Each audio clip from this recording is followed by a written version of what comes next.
Welcome back. آپ کو بتائیں کہ بھارت نے پاکستان کا کنفیوژن فارمولا مان لیا ہے۔ بھارتی سرمایہ کاری کے حوالے سے آپ کو بتائیں کہ سرکاری میڈیا نے دعویٰ بھی کر دیا ہے۔ میڈیا کے مطابق اگلے سال چیمپئنز ٹرافی ہائیبرڈ ماڈل کے تحت ہونے والی ہے۔ فیصلہ آئی سی سی ہیڈ کوارٹرز میں ہونے والے غیر رسمی اجلاس میں ہوا ہے۔ منظور شدہ ماڈل کے تحت بھارت چیمپئنز ٹرافی دبئی میں کھیلے گا۔ پاکستان بھی 2027 تک بھارت میں شیڈول ایونٹ کھیلنے نہیں جائے گا۔ بھارت کی میزبانی والے ایونٹس نیوٹرل وینیوز پر کھیلے جائیں گے، جبکہ پی سی بی نے پچھلے ہفتے پارٹنرشپ یا فیوژن کے نام سے نیا فارمولا پیش کیا تھا۔ آپ کو اس حوالے سے بتا رہے ہیں کہ اگلے سال چیمپئنز ٹرافی ہائیبرڈ ماڈل کے تحت ہوگی۔ منظور شدہ ماڈل کے تحت بھارت چیمپئنز ٹرافی دبئی میں کھیلے گا۔ بھارتی میڈیا کی جانب سے کہا گیا پاکستان بھی 2027 تک بھارت میں شیڈول ایونٹ کھیلنے نہیں جائے گا۔ بھارت نے پاکستان کا فیوژن فارمولا تسلیم کر لیا ہے۔ آپ کو اپڈیٹ کر رہے ہیں، سرکاری میڈیا نے دعویٰ کیا ہے بھارت کے۔ آگے بڑھیں اور آپ کو بتائیں کہ army chief general Syed Asim Munir کی زیر صدارت فارمیشن کمانڈرز کانفرنس دارالحکومت میں پاک فوج کی تعیناتی کے خلاف پروپیگنڈے پر تشویش کا اظہار کیا گیا۔ کانفرنس کے اعلامیے میں کہا گیا ہے کہ حکومت بے لگام غیر اخلاقی آزادی اظہار رائے کی آڑ میں زہر اگلنے کے خلاف سخت قوانین بنائے۔ کانفرنس کے شرکاء کا کہنا تھا کہ یہ مربوط اور پہلے سے تیار کردہ پروپیگنڈا بعض سیاسی عناصر کے مذموم عزائم کے تسلسل کی عکاسی کرتا ہے، جس کا مقصد پاکستان کے عوام، مسلح افواج اور اداروں کے درمیان دراڑ پیدا کرنا ہے۔ کانفرنس شرکاء نے ذاتی مفادات کے حصول کے لیے معصوم شہریوں کو ایک دوسرے کے خلاف کھڑا کرنے اور تشدد کو ہتھیار کے طور پر استعمال کرنے کی کسی بھی کوشش کو ہرگز برداشت نہیں کیا جائے گا۔ پاک فوج تمام اندرونی اور بیرونی خطرات سے نمٹنے کے لیے ملک کی حفاظت کرتی رہے گی۔ شیخوپورہ پی پی 139 کے ضمنی الیکشن میں نون لیگ نے میدان مار لیا۔ غیر حتمی نتیجے کے مطابق لیگی امیدوار رانا طاہر اقبال 44,535 ووٹ لے کر کامیاب قرار۔ پی ٹی آئی کے حمایت یافتہ امیدوار چودھری اعجاز حسین 20,093 ووٹ لے کر دوسرے نمبر پر رہے۔ تحریک لبیک پاکستان کے امیدوار علامہ فاروق تیسرے نمبر پر رہے۔ لیگی امیدوار کی کامیابی پر کارکنان نے ڈھول کی تھاپ پر بھنگڑے ڈالے، خوشی میں ہوائی فائرنگ بھی کی۔ وزیراعظم شہباز شریف نے صوبائی نشست پر ضمنی الیکشن میں کامیابی پر لیگی امیدوار رانا طاہر کو مبارکباد دی۔ سابق چیف جسٹس قاضی فائز عیسیٰ کے ساتھ لندن میں بدتمیزی کے واقعے پر سٹی آف لندن پولیس کا پاکستانی ہائی کمیشن کی شکایت پر مزید کارروائی نہ کرنے کا فیصلہ۔ مناسب شواہد دستیاب نہ ہونے پر سابق چیف جسٹس قاضی فائز عیسیٰ پر مبینہ حملے کا کیس بند۔ ذرائع کے مطابق پاکستانی ہائی کمیشن نے واقعے کے تمام شواہد پولیس کو دیے تھے۔ پولیس کسی کے زخمی نہ ہونے کے سبب کسی شخص پر فرد جرم عائد نہیں کر سکی۔ دفتر خارجہ نے پاکستانی ہائی کمیشن کو ملوث افراد کے خلاف کارروائی کی ہدایت کی تھی۔ 9 مئی جی ایچ کیو حملہ کیس میں اپوزیشن لیڈر عمر ایوب، راجہ بشارت اور رکن قومی اسمبلی احمد چٹھا سمیت 5 پی ٹی آئی رہنما کو اڈیالہ جیل کے باہر سے گرفتار کر لیا گیا۔ راجہ بشارت، عمر ایوب اور احمد چٹھا کو اٹک پولیس نے گرفتار کر لیا۔ احمد ناصر چٹھا کی اٹک کے مقدمے میں گرفتاری ڈال دی گئی۔ پی ٹی آئی کارکنان ماجد دھنیال اور ملک عظیم کو تھانہ دھمیال پولیس نے گرفتار کر لیا۔ پی ٹی آئی قائدین کے خلاف تھانہ انجرا اٹک، حسن ابدال اور حضروں میں دہشت گردی کے تحت مقدمات درج۔ 9 مئی جی ایچ کیو حملہ کیس میں بانی پی ٹی آئی سمیت 60 دیگر ملزمان پر فرد جرم عائد کر دی گئی۔ شیخ رشید، شیخ راشد شفیق، زرتاج گل پر بھی فرد جرم عائد کی گئی۔ ملزمان نے صحت جرم سے انکار کر دیا۔ تھانہ آرے بازار میں درج جی ایچ کیو حملہ کیس میں فرد جرم عائد کی گئی۔ انسداد دہشت گردی عدالت کے جج امجد علی شاہ نے کیس کی سماعت کی۔ تھانہ آرے بازار میں درج جی ایچ کیو حملہ کیس میں ایف آئی آر میں عدالت میں تقریباً 70 ملزمان پیش ہوئے۔ عدالت نے 23 کو اشتہاری مجرم قرار دے دیا۔ استغاثہ کو ہدایت کی گئی ہے کہ آئندہ سماعت پر اپنی شہادت کو عدالت پیش کرے۔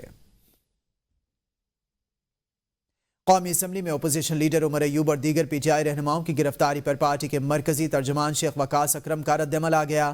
کہتے ہیں کہ گرفتار ہونے والے رہنما حفاظتی ضمانت پر ہیں، گرفتاری غیر قانونی ہے، فوری طور پر رہا کیا جائے۔ تحریک انصاف کے مرکزی ترجمان شیخ وقاص اکرم نے کہا کہ اپوزیشن لیڈر عمر ایوب، سابق وفاقی وزیر قانون اور راجہ بشارت کی حفاظتی ضمانتیں منظور ہیں، جبکہ احمد چٹھا سمیت دیگر پی ٹی آئی کے دیگر رہنماؤں اور کارکنوں کی ضمانتیں بھی منظور ہیں۔ پی ٹی آئی رہنماؤں کو حبس بیجا میں رکھنے کی مذمت کرتے ہیں۔ اپوزیشن لیڈر سمیت تمام پی ٹی آئی رہنماؤں کو فوری طور پر رہا کیا جائے۔